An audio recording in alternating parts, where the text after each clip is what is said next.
Go, go, said Jack. He threw his notebook into the pack.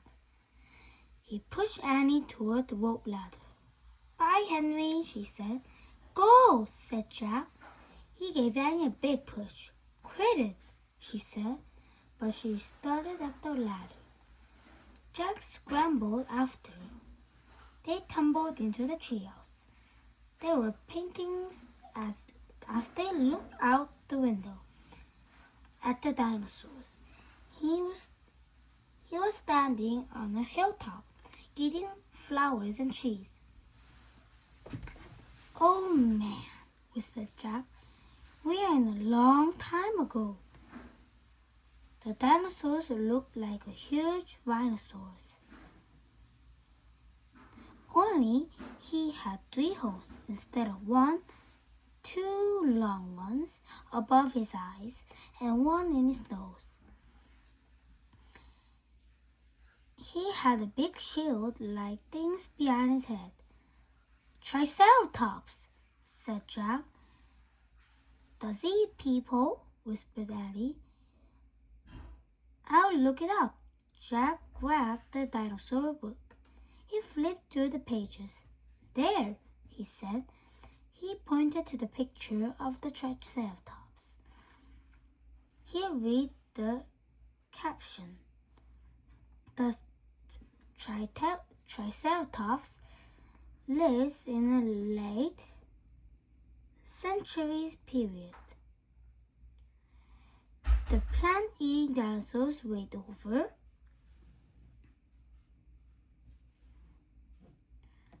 12,000 pounds. Jack slammed the book shut.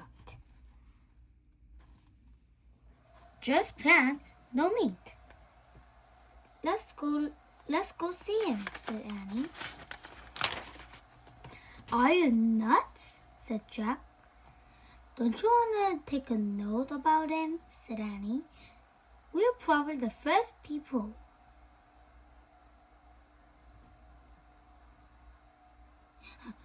We are probably the first people in the whole world who ever see a real-life Triceratops.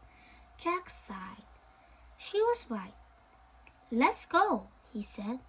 He shoved the dinosaur book in his pack. He slung it over his shoulders and stared down the ladder.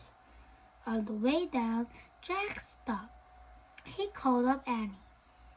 Just promise you won't pet him. I promise. Promise you won't kiss him.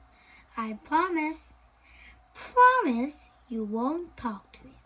I promise you won't. Go, go, she said. Jack went. Annie followed. When they stepped off the ladder, the pterodon gave a kind look. Annie blew a kiss at him. Be back soon, Henry, she said cheerfully. Shh, said Jack. And he led the way through the ferns. Slowly and carefully, when he reached the bottom of the hill, he kneeled behind the fat bush. Annie knelt behind him and stared to speak. Shh. Jack put his fingers to his lips. Annie made a face. Jack peeked out at the Triceratops. The dinosaur was incredibly big, bigger than a trunk. He was eating a flower of a magnolia tree.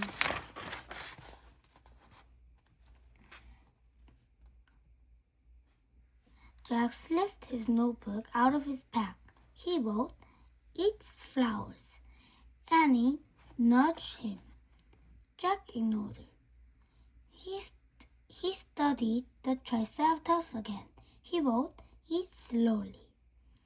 Annie nudged him harder. Jack looked at her. Annie pointed to herself. She walked her fingers through the air. She pointed to the dinosaur. She smiled. Was she teasing? She waved at Jack. Jack started to grab her. She laughed and jumped away. She fell into the grass. In full view of the Triceratops. Get back, whispered Jack. Too late. The big dinosaur had spotted Annie. He gazed down at her from the hilltop.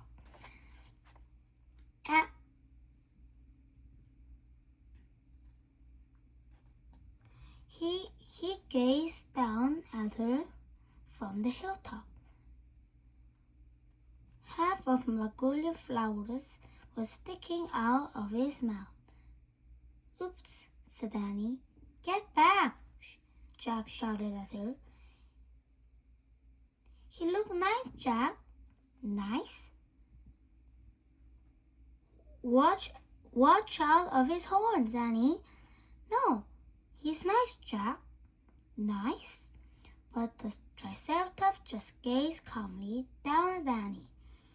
Then he turned and locked away down the side of the hill. Bye, said Annie. She trudged back to Jack. See? Jack grunted, but he wrote in his notebook. Nice. Come on, let's look around some more, said Annie. As Jack started after Johnny, he saw something glittering in the tall grass. He reached out and picked up a medallion, a gold medallion. A letter engraved the medallion of Fancy M. Oh man, someone came here before us, Jack said softly.